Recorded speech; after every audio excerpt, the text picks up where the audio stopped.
Hello Internet, it's me Josh, the Aging Gamer.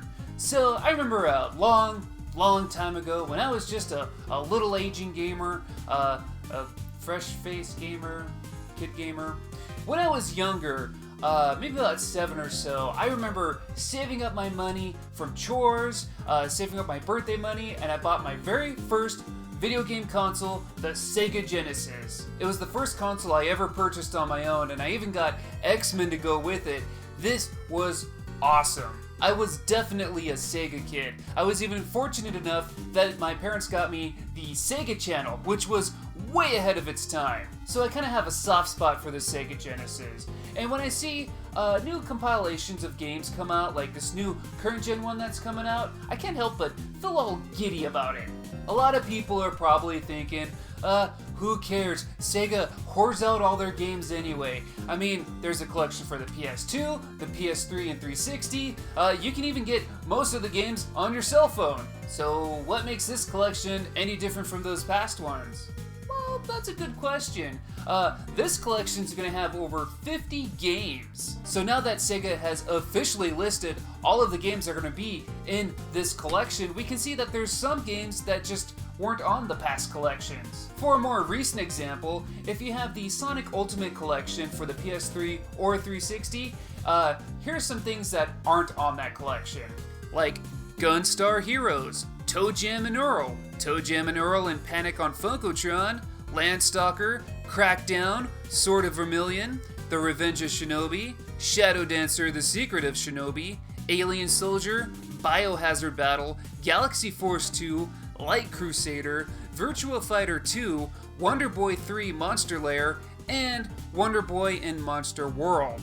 That's quite a bit of extra games, and most of those are fantastic. And I'll be sure to include a complete list of all the games in the description below. So besides the games themselves, there are some more additions to this collection.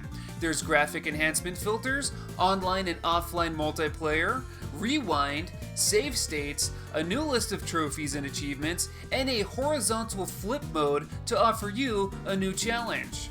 Now with all of this said, that sounds pretty cool. What could possibly go wrong?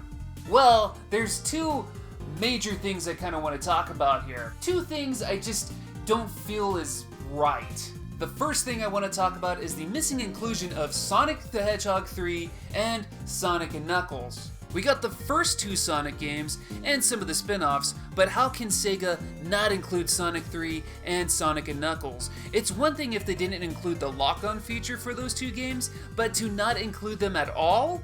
I'd argue that Sonic 3 and Knuckles is the best game available on the system, and for them to not include it for whatever reason is just, I don't know, a damn shame. I mean, they also took out all the Echo the Dolphin games in this collection, as well as all the unlockable arcade games from Sonic's Ultimate Collection, but not having Sonic 3 and Knuckles hurts the most.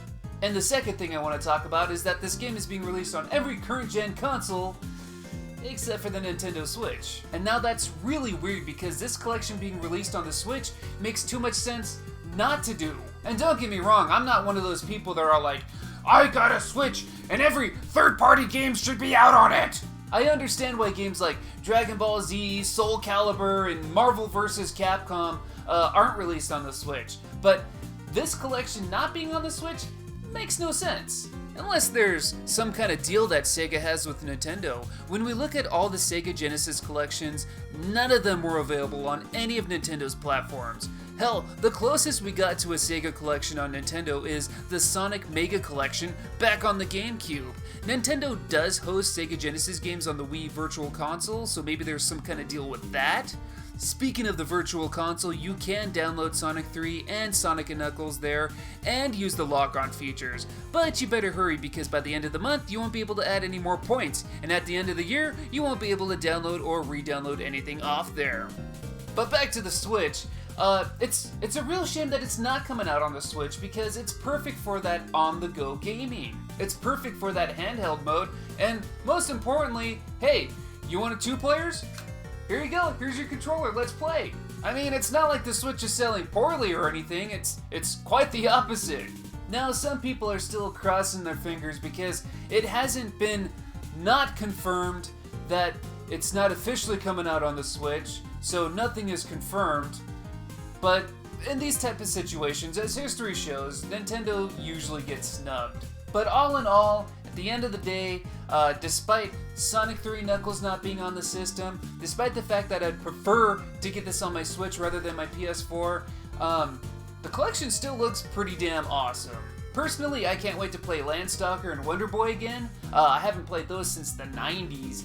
And the Shinobi games, Streets of Rage 2, Phantasy Star 4, those are some of my favorite games on the entire system. And we don't have to wait too long for this to come out. It comes out May 29th on the PS4, Steam, and Xbox One. And if you buy it physically, you even get a poster. But what do you guys think of the collection?